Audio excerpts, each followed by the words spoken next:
Welcome back to channel. आज मैं लेके आई हूँ revaluation of assets and reassessment of liabilities के जानकारी को लेकर। और आपको मैं बता दूँ, ये आपका पीछा बिल्कुल नहीं छोड़ने वाला है। आप एडमिशन में हो, आप चाहे चेंज इन पीएसआर में हो, आप रिटायरमेंट डेथ में हो, पार्टनरशिप में, आपको रिवैल्यूएशन के दौर से गुजरना ही पड़ेगा। तो ले लेते हैं एक जानकारी, रिवैल्यूएशन आखिर होता क्या है।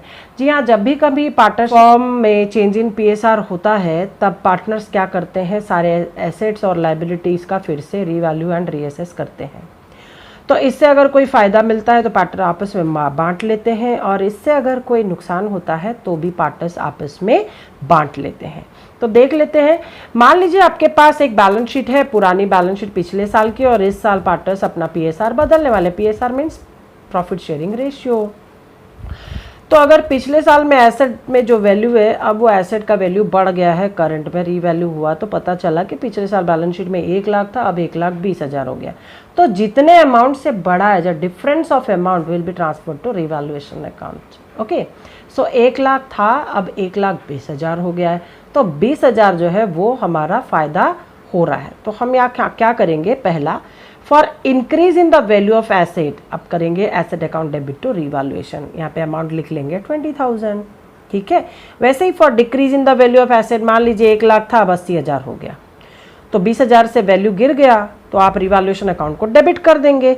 जब आपको फायदा होता है, देखिए आप रिवैल्यूएशन अकाउंट को क्रेडिट कर रहे हैं, लेकिन आपको जब लॉस हो रहा है आप रिवैल्यूएशन अकाउंट को डेबिट कर रहे हैं। ठीक है। For decrease in the value of asset, revaluation account debit to asset account.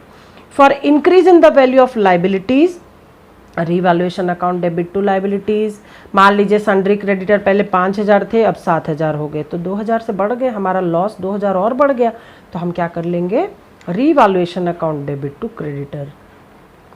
वैसे ही decrease in the value of liability, अगर हमारे पास क्रेडिटर थे 10,000 के, अभी 6,000 हो गए, तो 4,000 का फ़ायदा हो गया ना भाई।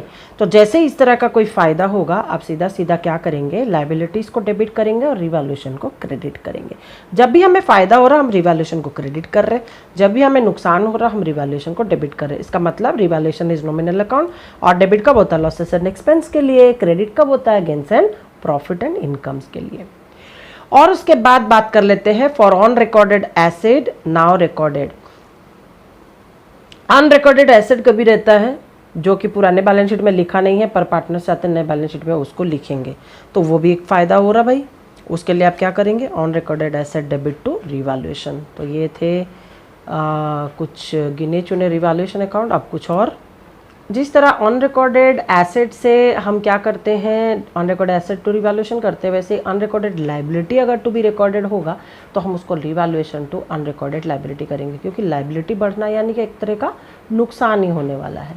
अब आखिरी में क्या, ये सारा एडजस्टमेंट करने के बाद जो रिवैल्यूएशन से अगर हमें प्रॉफिट मिलेगा तो हम उसको इस तरह से लिखेंगे, revaluation account debit to all partner in old ratio. Old ratio में ऑल पार्टनर बोले तो जो पुराने पार्टनर है वही ना इसमें शामिल होंगे। जैसे ABC थे, उनका रेशियो था इक्वल, तो A capital, B capital, C capital, या A current, B current, C current in equal ratio, जो भी प्रॉफिट आएगा इक्वली बांट देंगे। वैसे अगर रिवैल्यूएशन में आपको लॉस हो रहा है तो ऑल पार्टनर करंट और capital debit in old ratio to revaluation. So ये दोनों एंट्री प्रॉफिट एंड लॉस सबसे आखिरी में होगा, और बाकी एंट्रीज आपको मैंने समझा दिया। ये थे रिवैल्यूएशन अकाउंट के जर्नल एंट्रीज।